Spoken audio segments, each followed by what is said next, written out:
ত্রয়োদশ জাতীয় সংসদে নবনির্বাচিত সদস্যগণ আজ শপথ নেবেন। সকাল 10টায় জাতীয় সংসদ ভবনে শপথ কক্ষে হবে শপথ অনুষ্ঠান।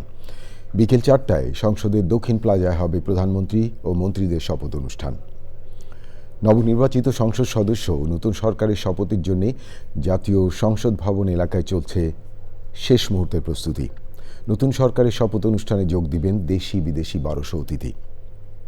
প্রিয় দর্শক, এই মুহূর্তে জাতীয় সংসদ ভবন এলাকায় আছেন সহকর্মী চকর মালিথা এবং সহকর্মী মুস্তফা মল্লিক। আমরা যাচ্ছি সরাসরি তার কাছে।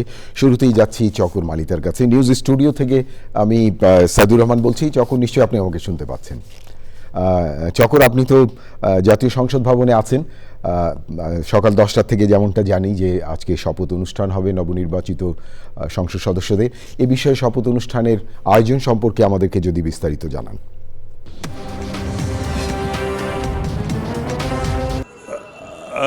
সাইদুর রহমান, আজ একটি অনন্য দিন, ইতিহাসের একটি অন্যতম একটি দিন। সেই দিনে আমরা দুজন চ্যানেল আইয়ের স্পেশাল করেসপন্ডেন্ট মোস্তফা মল্লিক সহ আমি চকর মালিথা চ্যানেল আইয়ের দর্শকদের এই জাতীয় সংসদ ভবন থেকে স্বাগত জানাচ্ছি। আমরা দাঁড়িয়ে আছি সংসদের যে পূর্ব সাইডের যে গেট, সেই গেটের সাইডে দাঁড়িয়ে আছি, যেখান দিয়ে নবনির্বাচিত এমপিরা শপথ গ্রহণের জন্য প্রবেশ করছেন। আমরা যখন এসেছি তখন থেকেই দেখেছি বিভিন্ন এলাকা থেকে নির্বাচিত সংসদ সদস্যরা এখানে প্রবেশ করছেন এবং এই সংসদ সদস্যদের প্রবেশ উপলক্ষে পুরো এলাকায় নিচ্ছিদ্র নিরাপত্তা নিশ্চিত করা হয়েছে এবং এখানে গণমাধ্যম কর্মী এবং আইনশৃঙ্খলা বাহিনীর সদস্যরা ছাড়া আসলে কাউকে ঢুকতে দেওয়া যাচ্ছে না। আমার ক্যামেরাটা যদি মোস্তফা মল্লিকের দিকে আমরা ঘুরিয়ে ধরি, তাহলে আমি মোস্তফা মল্লিকের কাছে জানতে পারবো যে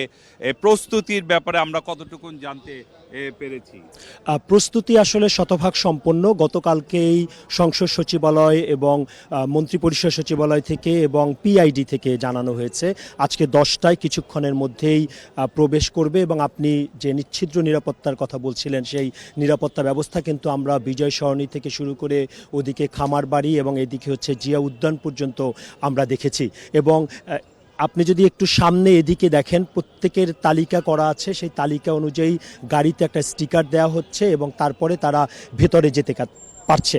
এবং এরই মধ্যে সকল সংসদ সদস্যদেরকে আমন্ত্রণপত্র পৌঁছানো হয়েছে। তবে আপনি জানেন যে কেউ কেউ একেবারেই নতুন সংসদ সদস্য আছে, এমন যদি কেউ থেকে থাকে যে যারা আমন্ত্রণপত্র পাননি, তাদের জন্য আলাদা ডেস্ক করা হয়েছে এবং শপথ কিছুক্ষণের মধ্যেই শুরু হবে।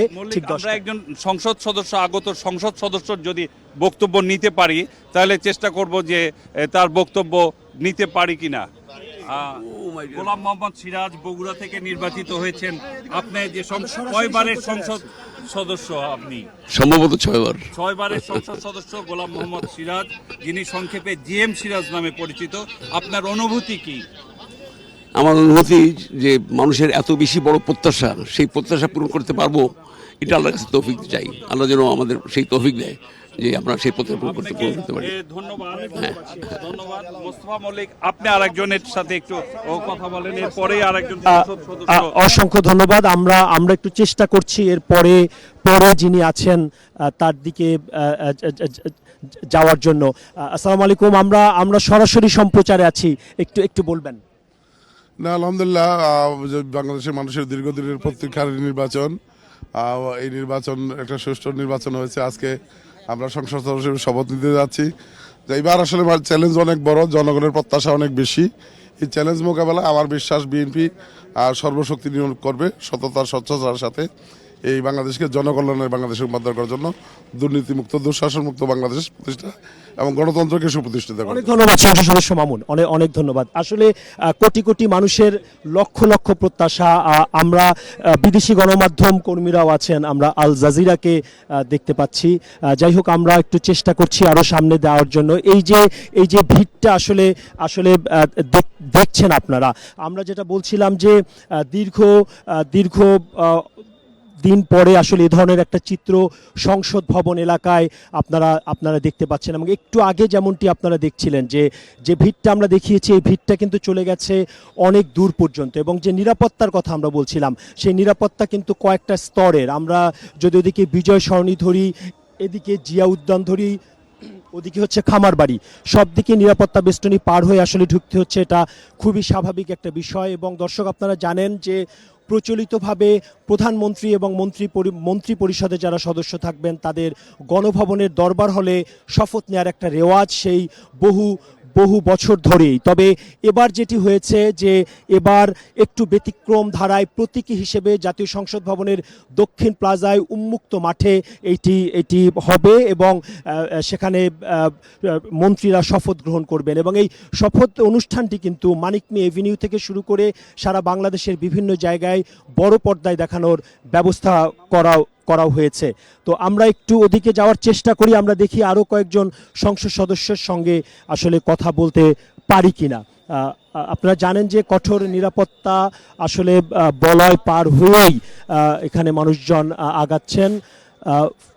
ফাহিম চৌধুরী ভাই কি আছেন ভিতরে? ফাহিম চৌধুরী ভাই, আপনি কেমন আছেন এবং একটু বলবেন? জি, আমি খুবই ভালো আছি, খুবই খুশি লাগতেছে।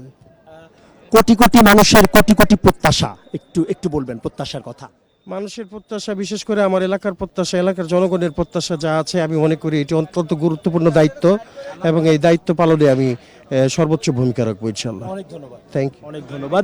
আসলে এই দায়িত্ব পালনের কথাটাই সবাই বলছেন। এখন দেখার বিষয় হচ্ছে যে 5 বছরের জন্য সংসদ সদস্যরা শপথ নেবেন, তারা তাদের শপথ কতটুকু রক্ষা করতে পারেন, জনমানুষের যে প্রত্যাশা, যে রায় তাদের প্রতি এসছে, তারা কি বাস্তবায়ন করতে পারেন, এবং যে গণতন্ত্রের তীব্র আকাঙ্ক্ষা নিয়ে মানুষজন ভোট দিয়েছেন। আন্দালিব রহমান পার্থ এখানে আছেন, আমি একটু চেষ্টা করব তাকে এখানে আসলে একটু আমরা আন্দালিব রহমান পার্থকে আমরা দেখতে পাচ্ছি, জাতীয় পার্টি তার যে দল রয়েছে সেখান থেকে এসছেন। একটু স্টিকারটা মারতে পারেন। আপনাকে অনেক অভিনন্দন, একটু বলবেন পার্থ ভাই? কি বলবো? আমরা সরাসরি সম্প্রচার আছি, আপনি তো আবারও সংসদে আসলেন, ইনশাআল্লাহ। একটু বলুন, কোটি কোটি মানুষের কোটি কোটি প্রত্যাশা কিভাবে পূরণ করবেন? ইনশাআল্লাহ পজিটিভ কিছু করব আমরা। আর এত বছর গণতান্ত্রিক প্র্যাকটিস ছিল না, ফিরে এসেছি আমরা, জনগণ ভোট দিয়েছে, সামনে ভালো কিছু হবে ইনশাআল্লাহ। আমরা দেখেছি আওয়ামী সময় আপনি অনেক সংসদ মাতিয়ে রাখতেন, আপনারা তখন বিরোধী দলের খুব কম কণ্ঠস্বর ছিলেন, এবারও নিশ্চয়ই আপনার মানে মানুষের আরো অনেকে আছে ইনশাআল্লাহ, সবাই মিলে বস্তুনিষ্ঠ কথা বলবো ইনশাআল্লাহ। অনেক ধন্যবাদ। অনেক ধন্যবাদ। রহমান পার্থ, আপনি কি মন্ত্রী হওয়ার কোনো পেয়েছেন? না এখন আচ্ছা, আমরা আগাচ্ছি, আমরা চেষ্টা করছি। তো আন্দালিব রহমান, তিনি সাবেক যে সংসদ সদস্য নাজির রহমান মঞ্জুর ছেলে, তবে আন্দালিব রহমান নিজে থেকেই পরিচিত, একাধিকবার সংসদ সদস্য হয়েছেন। আমরা চেষ্টা করছি আসলে যাকে সামনে পাচ্ছি দর্শক তাদের কাছে। তো বলছিলাম যে আসলে গণতন্ত্রের কথা, যে লক্ষ্য উদ্দেশ্য নিয়ে মানুষ ভোট দিয়েছে, সেই কোটি কোটি মানুষের লক্ষ বা কোটি কোটি প্রত্যাশা আসলে কিভাবে পূরণ করবে, সেটি আসলে দেখার বিষয়। আমরা চেষ্টা করছি। মোহাম্মদ মোস্তাফিজুর রহমান, ধানের শীষ মার্কা, তিনি এবার হয়েছেন জাতীয়তাবাদী দল বিএনপি থেকে। আমরা মোস্তাফিজুর রহমানের দিকে যাচ্ছি।